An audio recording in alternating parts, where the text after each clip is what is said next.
Fog licked the old streetcar rails as Detective Jack Rourke slipped past the sagging gate. The tunnel's breath was cold metal and bleach. Red-blue flashes bled in, turning wet bricks to scales. The yellow tape hung wrong-looped on a rusted switch stand with a cop's knot. Fresh grit roughened the nylon. Not meant to block anyone, Jack thought. Meant to mark a way back. 30 yards ahead, an abandoned green streetcar hunched on buckled ties. Its number plate lay like a fallen tag. Jack's partner, Mia Perez, swept her beam along the sleepers. Bones breached the dirt beneath a warped timber, pale as driftwood. Beside them, round stains feathered into ballast. A snapped badge lay nearby, the seal cracked across the eagle's wing. He knew the holster before he read the card. Off-duty rig, scuffed at the mouth by nervous practice. The ID in the muddy wallet. Emily Hart, detective, 6 months, missing 3 nights. They had hunted tunnels, rooftops, river edges. Rumors tried to slither and love her. Debt, mistake, but Jack worked until the talk starved. Now the tunnel stared back, heavy with somebody else's order. A pocket watch lay cracked near the rail, hands frozen at 12:07. Not hers. Next to it, a smeared boot print edged the ballast, toe dragged like rehearsal turned ritual. Mia killed her light and listened.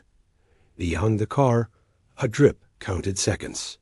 No trains would come, yet the space waited like it remembered schedules and doors at one side open. Jack touched the badge with his glove. Emily, he said, barely air. In the pulse of reflected lights, the streetcar looked awake, as if it had held its breath. Not a dump site, Mia murmured. Jack nodded. The scene felt crowded with intent. Whoever did this had police hands and nerves. Message, he said. The techs worked without chatter, tools clicking like teeth. Jack let them map, swab, bag. He and Mia drifted to the streetcar, peering through grime at seats and straps. A thin smear trailed along the step, like someone swung a leg inside and changed their mind. Near the driver's pedestal lay a coil of bright blue cord. Mia lifted it with tweezers. Fiber optics, she said. Cheap camera, Jack answered. Patrol used those when budgets ran dry. Emily wasn't patrol anymore. Back at the sleepers, the dirt's careful mounds nagged him. Someone had taken time, arranged ballast, placed the badge where it would be seen. He called Emily's captain. The man's voice came raw. She was working a theft ring, he said. Catalytic converters, tools, wire. Crawl space criminals. Underground, Jack said. Yeah. A pause stretched. She thought the ring was bigger. Jack studied the cord again. The jacket glittered like fish scales under the light. No scuffs, no tunnel grime. It hadn't lived here long, which meant someone brought it in recently and left fast. Mia unfolded a damp note found under the tape's knot. 2 words bled through even after drying. Keep digging. The deputy chief's sedan braked at the gate. He ducked under and swept the scene with owner's eyes. We'll run this from my office, he said. Cleaner optics. When he turned away, Mia leaned close. You see his shoes? Dry, Jack said. He got here fast. The ground above is mud, so he parked closer, she said. Or he already was. Jack glanced at the knot again. Not a warning. A breadcrumb on a fuse. The knot pointed right, toward deeper dark. Like a finger pressing them forward, whether ready or not. They took the streetcar's driver's panel to the mobile lab and found grease under dust, fresh enough to smear.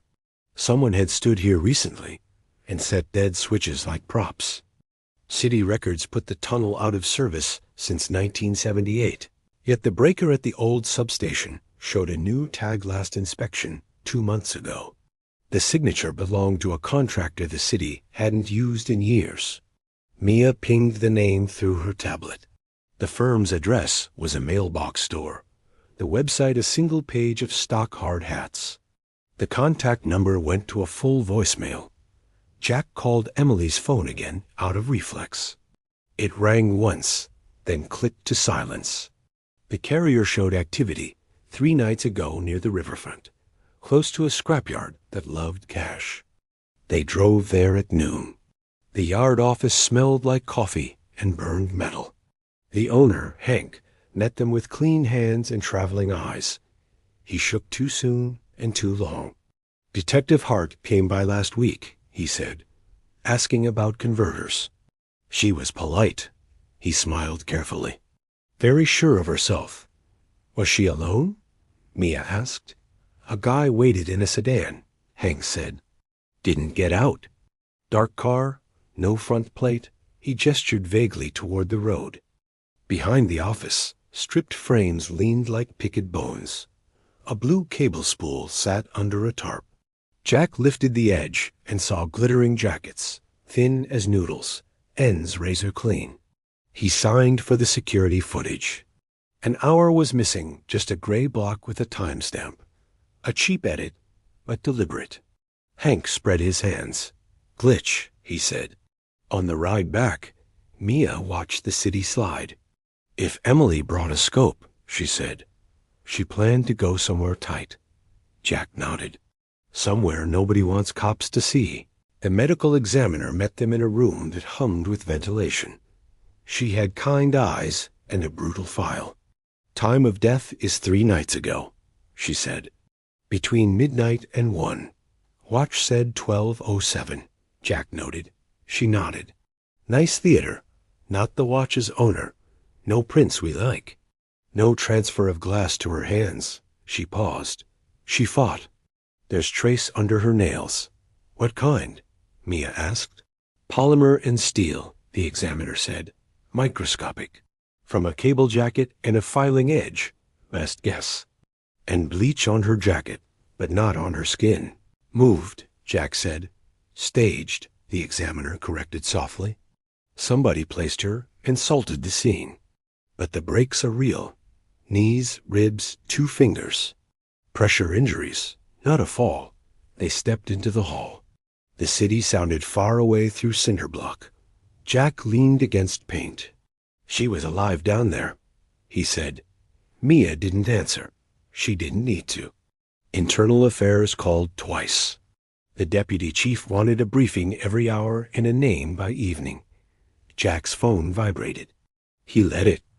Back at their desks, they pulled Emily's notes. Her style was neat, margin stars for urgency. Last entry, an address near the river, then a line to a hand-sketched rectangle with a circle inside. Manhole, Mia said. Service tunnel, Jack said. The rectangle had a small X outside. Camera drop, he added. Emily had fed a scope somewhere black and narrow and seen something worth a star. Tonight, Mia said. Jack felt dusk tilt. He packed spare lights and knee pads, a pry bar he carried for doors that pretended to be walls. He checked radio batteries and slid one into his pocket. We go quiet, he said. No broadcast. We find where she was supposed to come back up. They parked 2 blocks from the river, carrying a painter's bucket, after-hours maintenance ghosts. The address led to a dead-end alley behind a bait shop. The manhole cover was new steel set into old pavement, still bright. The X in Emily's notebook matched a nick on the rim. Jack levered it with the pry bar. Air rose cool and mineral. He lowered the light and saw rungs drop through water stain. Short, he said. Mia clipped the radio to her vest and went first. The chamber below was a junction. 4 pipes to crawl, 1 walking-height tunnel left from older work. Old bricks curved like a throat around them. They followed chalk marks, bright arrows set low for a beam. 2 turns in, the smell shifted from mineral to sweet, then to a flat chemical note that dried his mouth. Mia pointed at a scuff in the dust. A triangle of grit pushed aside by a knee. Another triangle forward. The patter walked like a slow animal. Scope crawl, she whispered. A side room opened off the tunnel. Bricked 3 sides, grated the 4th. Inside sat a plastic tote with a lid, a blue cable coiled on top, and a folded yellow vest. Jack snapped the latch and lifted the lid. Inside, gloves, a key ring with 3 padlock keys, a spare phone wrapped in plastic, and a small notebook with 2 pages torn out ragged. He clicked the phone awake. It asked for a code, then flashed a missed call from an unknown number at 12:07 a.m., 3 nights ago. He looked at Mia. Time had a shape now. Beyond the grate, the tunnel ran straight.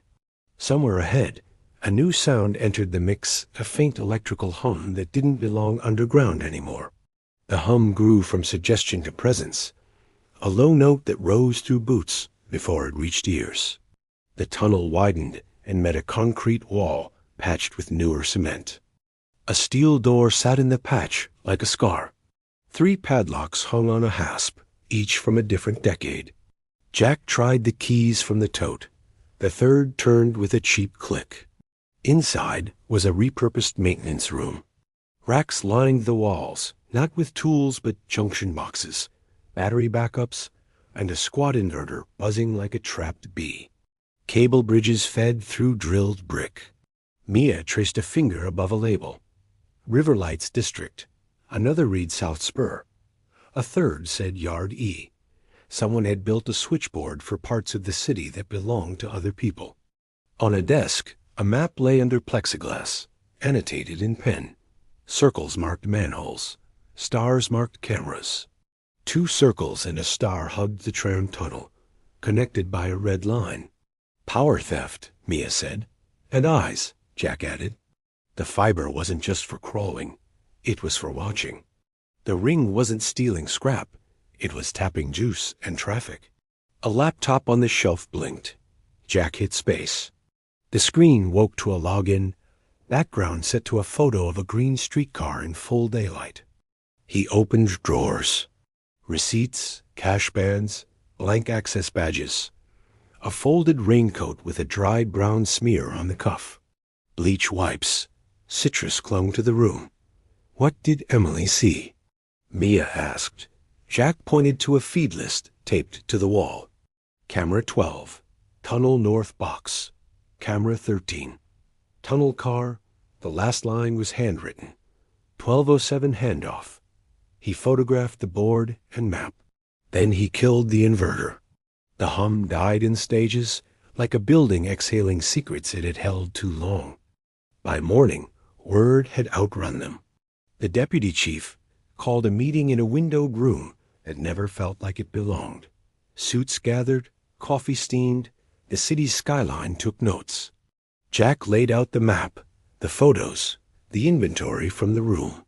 He kept the missed call to himself and the feed labels in his pocket. They're stealing power and watching choke points, he said. Scrap thieves, someone said. Level 4 priority, someone else said. The deputy chief nodded at both statements like they were one. We focus on the murder, not infrastructure. Tight comes. Mia watched faces, not words. A captain flinched at the mention of the yard. Another officer fidgeted when the laptop background was described. The room smelled like paper and nerves. Any suspects in uniform? The deputy chief asked, voice coated with calm concern. Jack pretended to think longer than he needed. We're still evaluating, he said. Tonight will help.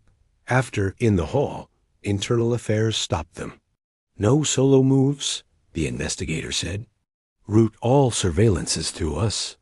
He smiled like a warning label. Transparency protects everyone. They signed the clipboard and walked away. In the stairwell, Mia said, we keep it small. Jack nodded. 2 of us. A third on standby who doesn't answer city phones.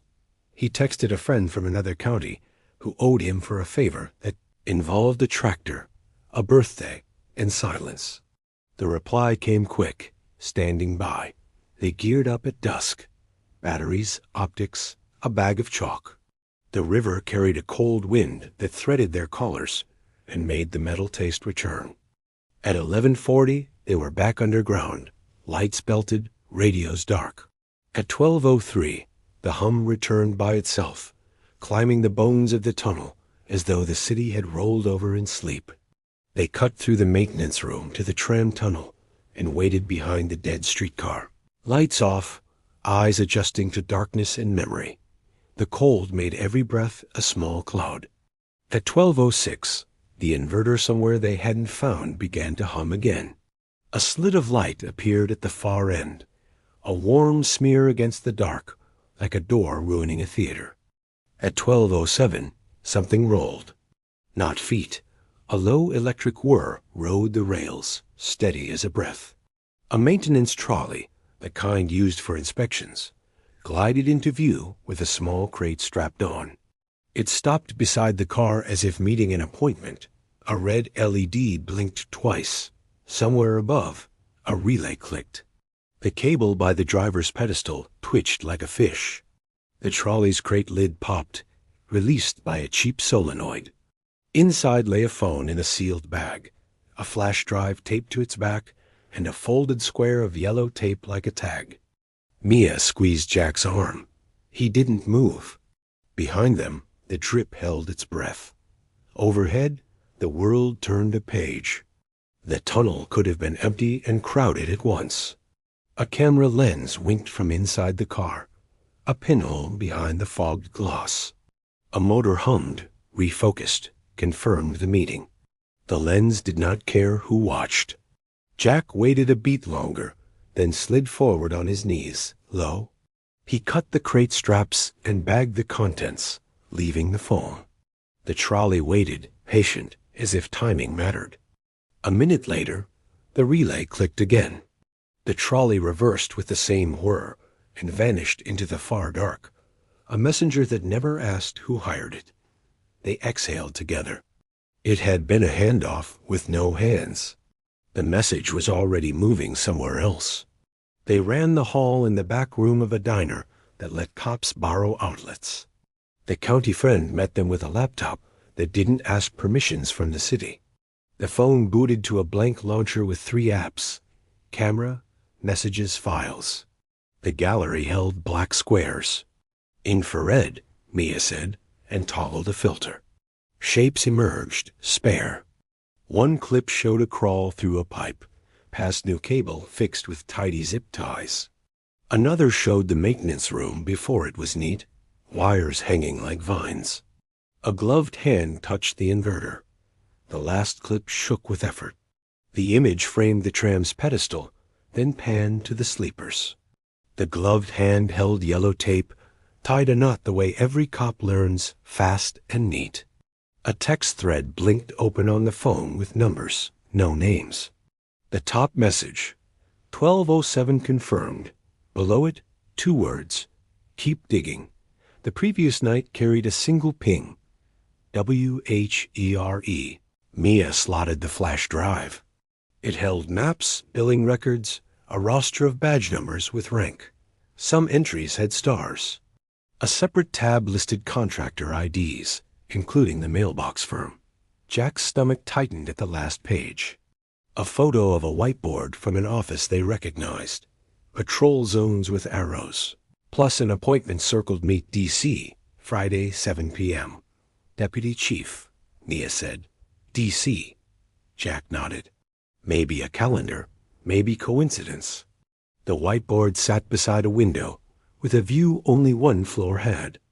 They copied everything twice and left the originals bagged. The county friend would take one set home. Don't call me, he said. Send a postcard. Back in the car, Dawn struggled in pale strips. Jack closed his eyes and saw the trolley reversing, the crate yawning open, a meeting that didn't need faces to be fatal. They slept in shifts that were thin. Noon felt like midnight through the blinds. When Jack woke, the badge snapped across the eagle's wing lay on his desk like a dare left behind. Emily Hart had learned the knot every cop learns. She had tied it to guide herself back. Instead, someone used it to leave her for the flashlight, a breadcrumb turned epitaph. He paged her personnel file, commendation for a drowning save, a counseling note for stubbornness that read like praise, a transfer to detectives stamped 6 months ago with ink barely dry. Mia arrived with 2 coffees and a quiet yes in her face. She spread the map between them. "We don't confront," she said. "We prove. Set a handoff that touches only us." Jack pointed to the feed list. "Camera 12. Camera 13. They're blind if we cut upstream," he said. "We choose the tunnel, kill their eyes, meet their trolley with different cargo." "What package?" Mia asked. "A mirror," Jack said. He meant evidence that reflects on whoever stands behind the relay. A fingerprint magnet, a tracker tucked where a thief's hand would settle. Internal Affairs called again. The deputy chief texted a debrief at 7. Jack replied, "Working leads in the field." He added nothing. The dots pulsed, then disappeared. They checked gear twice. Fresh gloves, new bags, a small camera with power, chalk in a film can, the pry bar. The county friend would float nearby with a scanner. At dusk, they walked to the river, ordinary and invisible. The water moved like someone trying not to be heard. City lights came on one by one, counting. Underneath, the tunnel waited with hush. The watch said 12-0-7 because people believe watches. Jack set his own to 12:06 and felt the case cool against his wrist. Fog pressed low over the river while Jack and Mia staged the blind. They killed the upstream feed, draping black cloth over the pinhole lens, then chalked a decoy arrow that curved into dead air. They slid a package onto the trolley's cradle. Tracker under foam, fingerprint powder dusted on the latch. A dye ampule waiting to burst when greedy fingers pinched wrong. The crate looked exactly like last night's ghost. Jack set a microcam beneath the driver's pedestal, lens tucked in grime. Mia tested the signal on a burner phone that talked to nobody on payroll. The image shivered, then steadied. "You trust the county guy?" she asked. "I trust his tractor debt," Jack said. A joke, almost. Above them, the city's night machinery began its slow turning of keys and lies. At 12:03, a breath of power returned, faint as hunger. The trolley whispered from the dark, obedient to a schedule older than any supervisor. It stopped on its ghost's mark and waited. Jack released the decoy straps. Mia tilted her head, listening to a click that came from nowhere familiar. The relay flipped. The trolley reversed, package aboard, like a courier with no face. They trailed it along the spur, lights hooded, keeping distance by sound a rubber wheel, ticking a weld seam every 4 seconds. A metronome carved in steel. The tunnel forked twice. At the third fork, silence. Jack tasted damp plaster and old glue. The tracker said the crate was moving up, not forward, climbing air to ground like a secret elevator no map admitted. They surfaced inside a derelict warehouse near the river. Windows patched with plywood, one illuminated by a square of amber. The crate slid through a chute and thumped somewhere inside. A lock snapped. Footsteps crossed old boards. The die should have kissed a thief's knuckles. Jack tightened his grip on the pry bar and waited for blue to bloom against the dark. Nothing bloomed. A bolt slid home again. Whoever collected the crate wore gloves or practice. The tracker began to move deeper into the building, unhurried, like someone walking in their own house. They circled to the alley, found a steel door with paint rubbed polished at the handle. No window. A ring of quiet around the warehouse, as if the neighborhood had agreed not to look. Mia picked the latch with a flat smile of metal. Inside, the air tasted of sawdust and citrus wipes. The floor carried tracks, fresh lines through dusty silt. Cart tires, 2 widths. They edged along a corridor framed with office glass gone opaque. A generator ticked somewhere, cooling its clockwork. Jack held up 2 fingers and pointed at a lit rectangle deeper in. The room held workbenches and coils of cable. On the wall, a pegboard displayed municipal badges without names, blank, programmable. A spool of yellow tape hung beside them like a joke. Mia found their crate on a table, phone lifted, die ampule pinched and intact. The tracker lay in a stainless dish, still blinking. The dish had ridges like a baptism basin. "Camera," Jack said, tapping his ear. A lens watched them from the light fixture, pinhole dressed as insect. He plucked it down, bagged it, and let the ceiling stare with a blind eye. Drawers held contractor aprons and river district parking passes. A ledger book recorded deliveries by date, not name, neat as prayer. At 12:07 every night, a row of checkmarks marched. A whiteboard mirrored the one in the photo zone arrows, budget numbers, today's meeting circled in black. Friday, 7 p.m. The lower corner carried a smudge shaped like a thumbprint comet. They heard voices and froze. Two men crossed the hall, footsteps easy, carrying takeout bags. One wore boots crusted with salt. The other's shoes whispered leather smooth as speeches. The boots paused by the door. A key scratched metal. Jack and Mia slid under benches, hearts in their mouths like live birds. The door opened and light poured over their ankles. Laughter. The boots kept moving. The door shut again, and the laughter receded. Jack counted 15 and started breathing for real. Internal Affairs had them by noon, ushered into a glass box that absorbed sound and returned it as policy. The investigator smiled like furniture, beige, wipeable, promising no stains would remain. "Unauthorized entry at the river warehouse," he said. "You compromised a scene." Jack folded his hands. "We preserved a scene you didn't know existed." Mia's eyes offered nothing but weather. He slid photos across the table, the pegboard of blank badges, the ledger's marching checkmarks, the programmable passes. "Chain of custody?" the investigator asked. "You'll get it," Jack said. "Deputy Chief wants hourly updates," he added, casual as a shrug. "There's concern about optics." Mia watched the investigator's pen hover, then land. "We'll brief at 7, she said. They returned to the bullpen and found Emily's case file reboxed and stamped with a new label. Joint task. Jack tasted copper. Joint meant diluted until truth turned homeopathic. Mia pinged the county friend. He sent the ceiling camera feed. 2 men in the room after they left, gloved, methodical. One's boot left a crescent of dye powder on the floor edge. She enhanced the still. The boot's sole wore a pattern, a nested diamond, uncommon, a boutique cobbler's recent line. Not department issue, not hardware store cheap. Jack paged a list of local repair shops who could match it. 3 existed, 2 still open. One with a reputation for private clients who liked custom risers stitched in winter. They printed the image and pinned it above their desks. "We don't show this to IA yet," Mia said. Jack nodded. "We need one clean thread they can't cut preemptively." At 5, an email arrived with a new liaison, assigned to their team, effective immediately. The name belonged to a captain who had laughed at the whiteboard story with too many teeth. At 7, the deputy chief's meeting filled the same windowed room.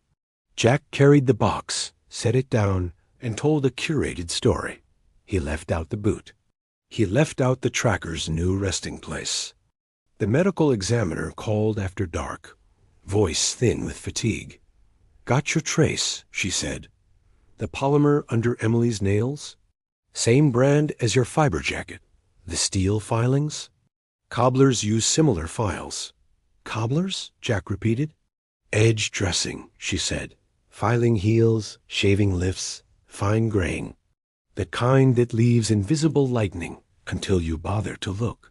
Mia drew the nested diamond on a sticky note, anchor for a map that was starting to look like a confession written in products rather than names. Shoes tell secrets, she thought. People think feet are humble. They drove to the first shop. Closed. The second was closing when they arrived. Bell over door, jingling apology. The owner looked up from a bench. Magnifiers perched like a second set of eyes. Jack laid the printed sole photo on the counter. You see this pattern? The man tilted his head. We make it. One client last month ordered 2 pairs. Special lift stitched in. Name? Mia asked. He shrugged toward a computer stiff with dust. Work orders are paper. My niece uploads when she visits. He rooted through cubbies, hands expert, finding the right smudge. Order sheet. 2 pairs, size 11. Custom diamond outsole, extra 1/4-inch internal lift. Name redacted by grease. Phone number legible. Payment method. Cash and a city receipt. City? Jack asked. The owner spread his hands. Guy showed a badge to park illegally, he said. Said he'd pay with a work fund if I invoiced maintenance. I told him I'm not laundering. Did he? Mia asked. He paid cash, the owner said, satisfied. Tipped like a politician right before an election. He chewed that memory and frowned. They copied the number. It mapped to a burner. Still, burners buy coffee, and coffee remembers faces. They thanked him and stepped into air that felt like January thinking hard about ice. Behind them, the bell jingled again. A shadow in the glass paused and didn't enter. The street learned a new watcher and pretended it hadn't. They returned to the tunnel well before midnight, planning a clean handoff to themselves. They cut the upstream power again, blanked the cameras, salted the floor with blank prints to muddy clarity. Jack set the decoy crate and slid in a tracker disguised as a shipping bolt.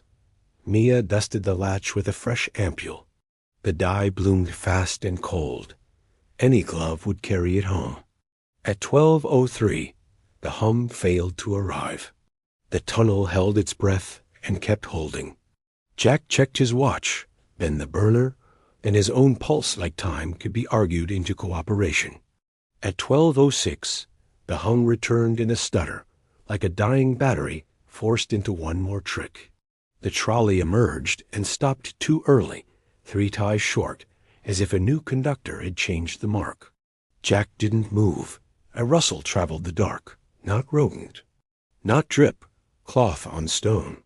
Something human learning that being quiet is a shape, not a volume level. He caught a hint of citrus in the air that no tunnel carried. Mia pointed to the grate. A second trolley slid along a parallel service line, silent as planning. It carried nothing. The first trolley reversed without taking the crate. The second trolley stopped beside the grate and paused long enough for a hand to appear, gloved, tugging at the grate's bolt.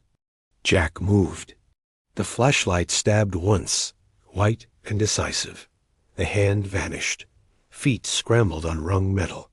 The second trolley rolled back into dark like a joke that knew it had been seen. They split, Mia to the grate, Jack after the first trolley. He reached the mark and found a new camera wired into a crack, powered by a coin cell. Fresh glue, watching a different angle. He bagged it and kept running until the hum faded and his breath was the only train. The crate sat lonely on the tie, dye undisturbed, like bait that had been sniffed and disliked. By morning, EA wanted their footage, and the deputy chief wanted a press line that tasted like competence. Jack gave them slices that looked nutritional and left the marrow where it belonged. Mia took the coin cell camera to their friend. He cracked it and found a tiny storage wafer with exactly 3 minutes recorded. The grate, the hand, the retreat. The glove showed a faint smear of blue. She enhanced a frame and found stitching on the glove's back custom initials sewn into leather. CR, the thread was white and proud. Who labels gloves you plan to abandon? Jack asked. Someone convinced he never will, she said.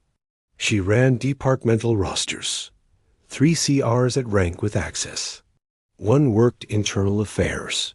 1 taught firearms.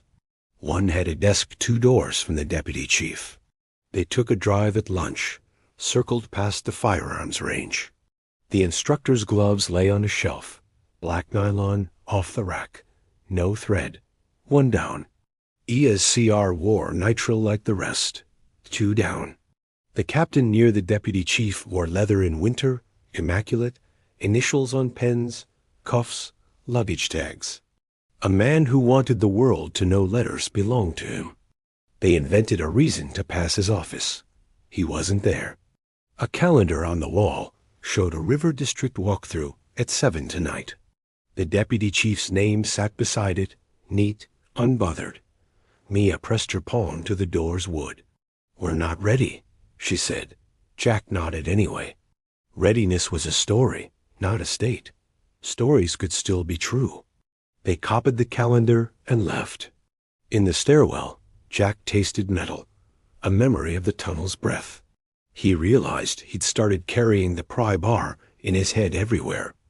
They set the recorder in the deputy chief's conference room, a pen on a side table that had watched so many careful lies it could recite policy. The county friend tuned the mic for ventilation echo. At 7, the room filled with cordial voices. The pen drank them without blinking. Footsteps, chair legs, the deputy chief's measured baritone, and another voice, lighter, made for podiums. "River District's transformer load is stable," someone said. "Our diversions are within acceptable variance." A chuckle followed like a spoon circling porcelain. "And unacceptable coverage," another replied. The recording caught glasses raised. The deputy chief said something about civic partnerships and safe streets. Another voice said something about clocks and doors that open on time. The county friend scrubbed the audio and found a cough between sentences. A small trumpet note that came from the throat of the scrapyard owner. "Hank." Jack rewound twice to be sure. Mia stared at the waveform. "Hank knows the deputy chief," she said. "Not coffee line acquaintance." Jack rubbed his eyes. Then the missing hour on his footage wasn't a mistake. It was a courtesy. They lifted snippets that mattered and left the rest to hum in their pockets, like bees caged for winter. Proof needed shape, not noise. The shape was a triangle. Tunnel, river, office. They drove to Hank's yard after closing, parked outside the fence, and watched. At 9, a black sedan arrived without plates. The captaincy stepped out, hands in gloves, a man visiting his garage. Jack breathed through his teeth.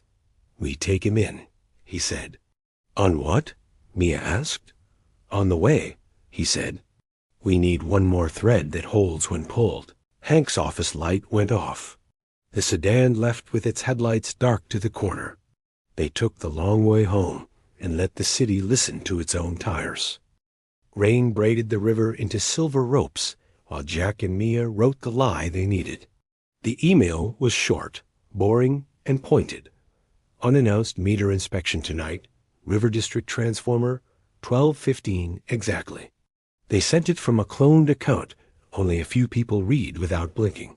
The deputy chief would forward. The captain would prepare. Hank would sweep the yard like a stagehand. Back in the tunnel, they reset the pinhole eyes and left one blind. Let the watchers feel clever. Let them relax into their favorite habit, underestimating the people they'd hurt. Mia chalked a new arrow where Emily's mark had been. Not a breadcrumb, this time a hook. Jack set a mic under the sleeper, its memory hungry for boastful throats. The trolley track hummed when they tickled the inverter. Not live, just plausible. A ghost of current, enough to wake a ritual obeyed longer than any court order. They rehearsed twice, then once more without speaking. The plan lived better in posture than words. Stand here, wait there, breathe when the echo fades, moo when fear lies. At 11, the county friend parked 3 blocks off with coffee and a scanner. He would watch the air for patterns and text, nothing unless the sky itself changed color. Jack cleaned Emily's snapped badge and slid it into a clear bag. Carry it for courage or proof? He settled on both and felt steadier. Mia checked the dye ampules, one in a latch, another hidden in cloth by the grate. Blue would travel tonight, like honest gossip refusing to die quiet. They killed their phones, pocketed burners, and listened to the city lean toward midnight. A siren passed like a violinist warming fingers for better music. The warehouse door opened at 12:10 and shut without a second sound. The tracker pinged downward. Jack texted a single period to the county friend. Received. Everyone breathed on purpose. They reached the grate before the trolley. The hum sharpened, then steadied. Mia kept her light hooded, blade of white ready. Jack counted rails like rosary beads and rested his palm. The trolley arrived with ritual dignity and stopped on the chalked mark. The crate looked obedient. Behind the grate, another set of wheels whispered, a parallel line learning new choreography. A hand slid through the grate, gloved and deliberate. It found the crate latch, pinched, and jerked back as blue sprayed like truth. The glove flexed once, then clenched. Language, Mia whispered, as a curse scraped concrete. The hand wiped on cloth, too late. Blue bloomed along the seam and kissed the wrist where stitching rose like initials. The grate lifted. Two figures moved beyond, silhouettes in weak work light. One taller, shoulders square, the stillness of command. The other pivoted, scanning, experienced eyes behind glass. Jack let the mic drink it. 12:07 confirmed. Handoff intact. Another voice replied, amused, see? Schedules. The taller silhouette chuckled softly and ruined the air with citrus and power. Mia threw her light. The figures flinched and turned away, but not before faces found names. Captain Reed's jaw. Hank's cough. Both painted with the same shy bloom of blue. They scrambled for the ladder.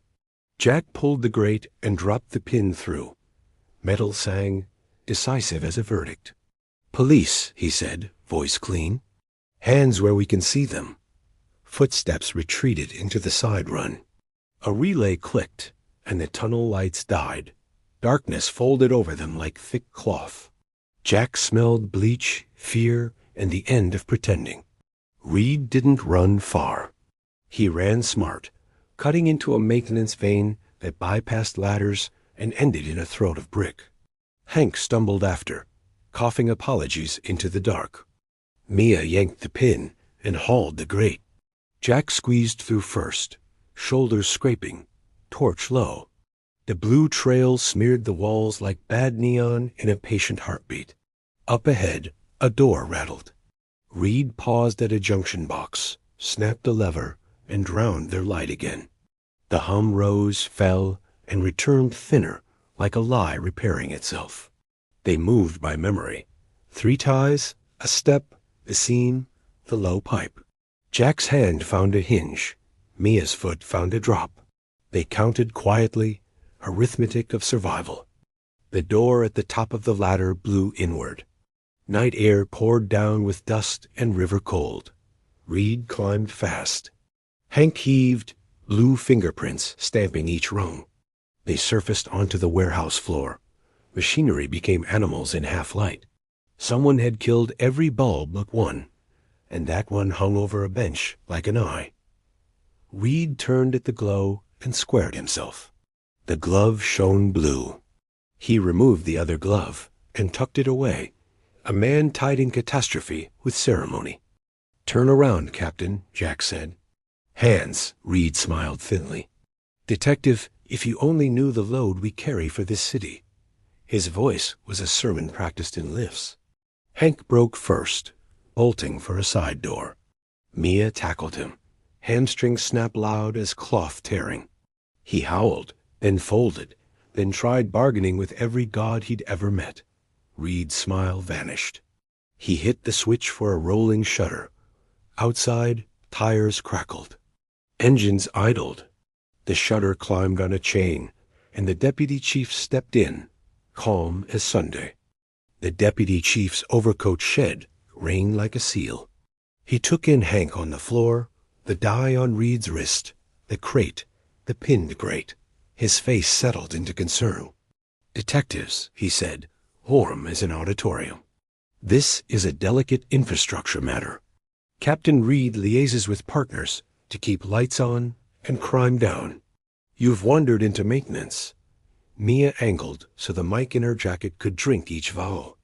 Jack kept his hands low and options open. Hank moaned and tried to crawl under a bench. Emily Hart wandered into maintenance? Jack asked softly. The deputy chief's gaze flicked, a shudder catching light. She died in a tragic accident, he said. Your tunnel work complicated recovery. Reed wiped his wrist on a rag. The blue only spread. He looked tired enough to admit weather, but not guilt. We move power, he said, and certain messages, such as keep digging, Mia said. Reed's eyelids dipped. The deputy chief met her eyes. That phrase meant continue scheduled excavation, he said. Context matters. Jack nodded toward the pegboard of blanked badges. Context for those? The deputy chief sighed. We run stings. We need covers. You two are operationally naive. A siren wailed outside, close and lonely. The deputy chief smiled. Your backups, he said. Good. We'll centralize this. Safer for everyone. His hand hovered near his radio. Jack lifted Emily's bagged badge. The room tilted toward it. She tied a cop's knot to mark her exit, he said. Someone turned it into a display. That's not maintenance. The deputy chief's voice flattened. Bring me what you have, he said. No. Jack held his breath for one count, then two. Sure, he said, and let the pen keep listening. 2 unmarked units slid in like quiet swimmers. 4 officers stepped out, rain beating on jackets, faces unreadable. The deputy chief's shoulders loosened, gravity newly negotiated. Collect everything, he said. Chain of custody runs through my office. Reed exhaled, small and private. Hank tried to look invisible, and failed like a lighthouse trying to hide. Mia said, before that, and held up a clear bag. A glove inside glowed faintly blue under the bench light. She tilted it, and the initials on the wrist flashed. CR, the room's temperature dropped. Reed's jaw set like a new weld. The deputy chief did not look at the glove. He chose the far wall instead, admiring paint. Jack tapped his earpiece and played back the mic from the tunnel. 1207 confirmed. Handoff intact. Then the amused reply. See? Schedules. The deputy chief's smile forgot where to live. This is inadmissible theater, he said. And dangerous. Jack nodded. So is murder. He placed Emily's badge on the table next to the ledger, the pegboard photo, the dyed rag. One arriving officer glanced at Reed's wrist and hesitated. Doubt is a contagious cough. The deputy chief saw it, and his voice softened into mentorship. We clean this upstairs. Mia folded once, again, then unfolded a warrant. The county friend had anticipated a need. Signed by a judge who owed nobody in the city. We're bagging with our numbers, she said. Alternate chain. Parallel jurisdiction. The deputy chief's hand hovered, then dropped. He could taste headlines and didn't like the seasoning. Outside, a helicopter patted the night with thumps. The river smelled metallic, like rain worrying about ice. Jack looked at Reed and finally said it. You killed a cop. Reed met the accusation like a wall meets rain. He didn't crumble. He let it run. She came at me with a camera, he said. She tripped. The ground down there is treacherous. Mia didn't blink. Pressure fractures in both knees, she said. 2 fingers. Ribs. That's holding someone down. That's staging. That's time you had to plan. He shrugged, small. We needed the tunnel clear. She wouldn't listen. Nobody listens when you explain load and blackout and how thin the grid is. Jack saw the script. Duty recast as sacrifice. Greed dressed as civic necessity. He wanted to throw the room's bulb like a stone and watch silence reign. She sent a text at 1207, he said. We have it. Your ritual time. Reed's face tilted. Ritual makes things run. Schedules keep cities alive. The deputy chief turned. Enough, he said. Detectives, step away from my officers. Captain, do not speak further. His hand moved, not to the radio, but to his coat's weight. Jack moved first. He swept the table, ledger into air, rag over the deputy chief's wrist, blew ghosting expensive wool. Mia stepped between Reed and the door. The arriving officers froze, die kissing brass, their boss's hand not where a boss's hand should be. One lifted his palms, decision clicking like a safety. Hank began to sob that he had never touched anyone, that he only drove, that he coughed when he lied and couldn't stop lying. His words piled like wet lumber and stayed cold. Jack spoke to the room, not the men. Emily Hart was a cop. She tied a knot to come home. We are not letting her die into paperwork. The room finally listened. Internal affairs arrived fast for once, not to herd but to catch. The liaison captain saw blue on the deputy chief's cuff and forgot the speech he'd practiced. They took Reed first, wrists banded, glove bagged like a relic. Hank went quietly on a stretcher, leg braced, mouth finally resting. The unmarked units idled, we learning gentleness. The deputy chief did not struggle. He offered sentences shaped like lifelines. Oversight, exigency, public safety. They fell to the floor and stayed, heavy with their own vocabulary. Mia read him rights. Her voice was steady enough to build with. Jack gathered the ledger, the rag, the crate hardware, the pinhole cameras, a traveling museum of small treasons. News didn't get inside, but it lapped the door with banners and long lenses. A helicopter sketched circles as though the river needed loops to stay where it was. Back in the tunnel, Tex mapped Emily's scene again, this time like it mattered. The pocket watch lay where it had, pretending to own time. Jack let it keep pretending. He knelt by the sleeper and spoke quietly so the bricks would hear. "We saw you," he told Emily. "We stopped them from writing you into accident reports and audits." Mia found a scrape on the car's step they had missed, a crescent of paint under dirt. Embedded in it, a sliver of leather with white thread, stubborn, vanity stitched. Reed, passing with EA, saw them looking and broke his silence for 6 words. "She would have burned us all down." It carried admiration and fear in equal weights. Jack stood. "She still will," he said. The tunnel felt less like a throat and more like a hallway. Somewhere far above, morning put a hand on the city's shoulder. The city woke to sirens that meant politics, not ambulances. Names floated on radio shows like Driftwood. A captain, a scrapyard owner, a deputy chief who promised safer streets. Emily Hart's photo appeared on morning screens, eyes bright enough to argue with. Her family chose a quiet service, and the department offered bagpipes that sounded like weather-learning grief. Jack and Mia worked with prosecutors who wanted puzzles solved and juries fed. They built timelines that clicked, chains that held, a narrative that refused smudging by jargon. The ledger married with the audio, the die with the glove, the watch with the text, the trolley with the crate. The map of manholes matched the withdrawals from power like veins. Still, other relays hummed. The maintenance room was only one throat. The county friend traced phantom amperage to 2 more sites, draped in city contracts like fig leaves. They went quiet and cut clean. Warrants bloomed. Boxes were bagged. A second ring of smaller men fell, shoulders collapsing as if the deputy chief had held them by belief. At Emily's funeral, rain shook the leaves. Officers stood in rows that looked solid from far away and fragile from up close. Mia didn't speak.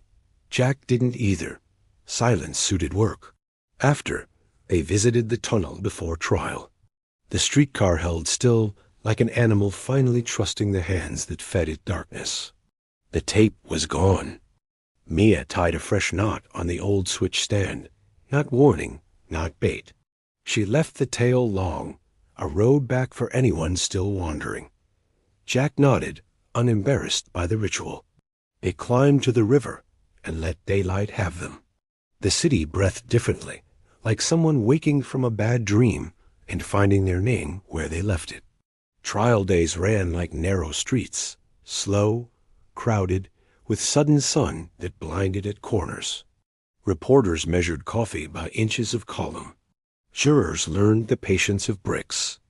Hank pled early, voice shaky but detailed. He mapped trolleys, relays, cash, fear. He cried at the photo of the knot and said he thought it was decoration. Reed held out, then cracked when the glove came from the bag and Blue whispered under lights.